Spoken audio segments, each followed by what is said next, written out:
सुप्रभात। साहित्य सपन मंच पर आपका स्वागत है। आज हम माध्यमिक शिक्षा बोर्ड राजस्थान की कक्षा 12 की हिंदी अनिवार्य की पुस्तिका सृजन के पद्य खंड के बारे में अध्ययन कर रहे हैं और इसमें उषा कविता जो है शमशेर बहादुर सिंह की, आज उसका अध्ययन करेंगे। सबसे पहले कवि परिचय शमशेर बहादुर सिंह जी का। इनका जन्म सन 1911 ईस्वी में और निधन 1993 ईस्वी में हुआ।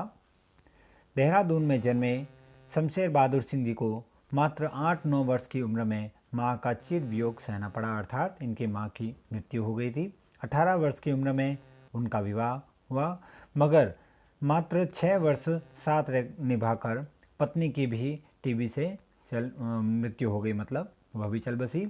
जीवन के अभाव ने उनके कवित्व को दुर्बल नहीं बनाया बल्कि धारदार बनाया, मतलब वह निराश नहीं हुए और इससे उल्टा और संघर्षशील हुए। बिंबधर्मी कवि के रूप में विख्यात शमशेर की कविता में प्रगतिशील कवि की वैचारिकता तथा प्रयोगधर्मी कवि की शिल्प विधा का अनुपम संगम, अनूठा संगम मिलता है।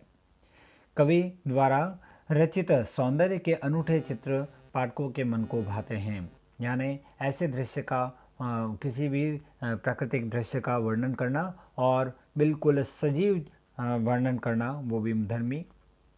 उनकी प्रमुख रचनाएं हैं कुछ कविताएं, कुछ और कविताएं। चुका भी नहीं हूँ मैं, इतने पास सपने, बात बोलेगी, काल तुझसे होड़ है मेरी, ये सभी इनकी काव्य अर्थात पद्य में लिखी गई हैं। और उन्होंने उर्दू हिंदी कोश का संपादन भी किया, अर्थात उर्दू से हिंदी में शब्द जो उसका रूपांतरण होता है उसका शब्दकोश में उन्होंने हिंदी कोश का भी संपादन किया। प्रस्तुत कविता उषा भोर के समय होने वाले सूर्योदय का अनूठा शब्द चित्र है। सूर्योदय के दृश्यों को मनोहारी घरेलू बिंबों में बदलकर कवि ने प्रभावी ढंग से प्रस्तुत किया है। ये बिंब हमें गांव की मोहक भोर एवं जीवंत परिवेश का साक्षी बनाते हैं। भाषा, बिंब और लय तीनों का मणिकांचन संयोग इस कविता में मिलता है। कवि प्रातःकालीन सूर्योदय का मूक दृष्टा, यानी बिना कुछ बोले वो देखने वाला, ऐसा जो है वो मात्र न बनकर भोर के जीवंत परिवेश को जीवन के चिर परिचित बिंबों में अभिव्यक्त कर सृष्टा यानी सृष्टि करने वाला, सृष्टा के रूप का एहसास कराता है। राख से लिपा हुआ चौका, चौका कहते हैं जैसे घर में रसोई होती है जहाँ खाना बनता है उसे चौका कहते हैं। तो राख से लिपा हुआ चौका, जैसे पुराने समय में हम सुनते हैं कि प्रातःकाल सबसे पहले चौके को पहले लीपा जाता था राख से, उसके बाद में शुद्ध करने के पश्चात ही भोजन बनता था। तो ये वही बात हो रही है, राख से लिपा हुआ चौका जैसे लगता है। बहुत काली सील यानी पत्थर की सील जिसका उपयोग कुछ व्यंजन बनाने के लिए किया जाता है। स्लेट या लाल खड़िया चाक, ये हमारे सामान्य घरेलू परिवार के बिंब हैं, लेकिन इनमें अनूठा सौंदर्य भी है। अब हम इस कविता के शब्दार्थ देख लेते हैं। पहले भोर, सवेरा, पो फटने से पूर्व का समय, अर्थात जब सूर्योदय हुआ नहीं है उससे पहले का समय, पौ फटने से पहले का जो समय है वो भोर कहलाता है। चौका, रसोई घर का फर्श। सील, रसोई घर में मसाला पीसने के काम आने वाला पत्थर। गौर यानी गौरी, लिपा हुआ यानी पोता गया। नील यानी नीला। झिलमिल यानी चमकती हुई। अब हम पढ़ते हैं इसमें कविता। प्रातः नभ था बहुत नीला शंख जैसे, भोर का नभ राख से लिपा हुआ चौका अभी गीला पड़ा है।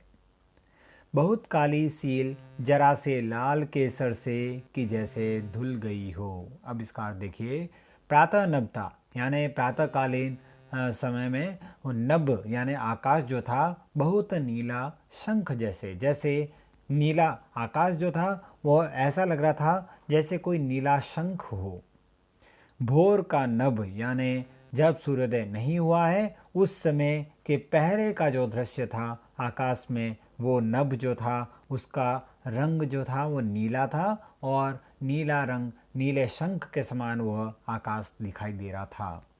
राख से लिपा हुआ चौका, अब देखिए जब घर में चौका अर्थात रसोई घर के फर्श को जब लीपा जाता है तब कहीं पे वो गीला, कहीं पे सूखा, कुछ समय के पश्चात गीला और सूखा हुआ जैसे शामिल दिखाई देता है। वैसे ही आकाश में जब प्रातः काल सूर्योदय होने वाला होता है, उससे पहले के दृश्य में कहीं पर अंधेरा, कहीं पर उजाला, कहीं पे नीला, कहीं पे लाल, इस प्रकार से सम्मिलित रूप में आकाश का रंग दिखाई देता है। इसलिए यहाँ पे बात हो रही है अभी गीला पड़ा है। जैसे फर्श अगर गीला पड़ा होता है, कच्चा फर्श होता है, तो वह गीला गहरे रंग में दिखता है और सूखा हुआ हल्के रंग में दिखता है। वैसे ही आकाश की भी वही दशा दिखाई दे रही है। बहुत काली सील जरा से लाल केसर से कि जैसे धुल गई हो। जैसे घर में कोई सील पत्थर है, उसके ऊपर जैसे मसाले पीसे जाते हैं, तो उसके ऊपर जैसे किसी ने केसर घोल कर उसको धो दिया हो, और वैसा ही आकाश भी दिखाई देता है। क्योंकि जहाँ से सूर्योदय होने वाला होता है वहाँ पर हल्की सी लालिमा युक्त आकाश दिखाई देता है। स्लेट पर या लाल खड़िया चाक, तो ऐसा लगता है जैसे आकाश में स्लेट पर, जैसे कोई बच्चे के हाथ में स्लेट है उस पर, या फिर लाल खड़िया यानी लाल कलर की चाक जो है वो किसी ने जैसे यहाँ पर मल दी हो किसी ने, तो ऐसा लगता है जैसे किसी के हाथ में स्लेट हो बच्चों के, और वो हाथ में, या किसी ने लाल कलर की जो चाक है वो किसी ने मिट्टी, या हम कह सकते हैं वो मिट्टी या चूने की जो चौक होती हैं वो किसी ने जैसे वहाँ पर मल दी हो। यानी आकाश का दृश्य बिल्कुल ऐसा दिखाई देता है कि कहीं पर अंधेरा, कहीं पे काला दिखाई देता है, कहीं पे नीला, कहीं पे लाल, केसरी, वो सभी रंगों से मिश्रित सुबह सुबह का दृश्य दिखाई देता है, भोर के समय का।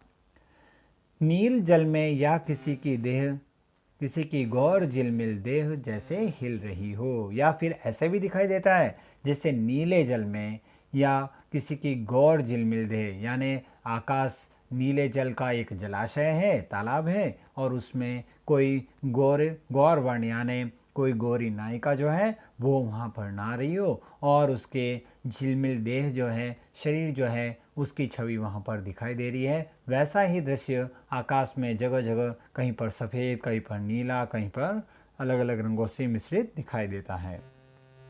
और जादू टूटता है इस उषा का, अब सूर्योदय हो रहा है। और तभी धीरे धीरे सूर्योदय होने के कारण यह प्रकृति का जो जादू हो रहा होता है वह पीछे रह जाता है, और सबके सामने इसका भेद खुल जाता है, सूर्योदय होने लगता है। तभी पूरा आकाश फिर एक समान दिखाई देने लगता है। तो यही यहाँ पर बात हो रही है कि प्रकृति के इस दृश्य का, यानी उषा के समय का जो दृश्य है, उसके पश्चात सूर्योदय होने का यहाँ पर प्रकृति का बहुत ही सुंदर मार्मिक रूप में चित्रण हुआ है, और यहाँ पर बिंब बहुत ही सुंदर रूप में दिखलाए हैं। तो ये इस पूरी कविता में मुक्तछंद में ये रचित है, और इसमें दृश्य बिंब में माधुर्य गुण कह सकते हैं हम, जिसमें प्रकृति के बहुत ही सुंदर रूप यहाँ पर दिखलाए गए हैं। आज हम यहाँ तक पढ़ेंगे, और अगले वीडियो में हम अगले अंश के बारे में चर्चा करेंगे। यदि आपको ये वीडियो पसंद आए तो इसे लाइक और शेयर ज़रूर करें। साथ ही और भी साहित्य से जुड़ी जानकारी के लिए इस चैनल को सब्सक्राइब करना ना भूलें। धन्यवाद।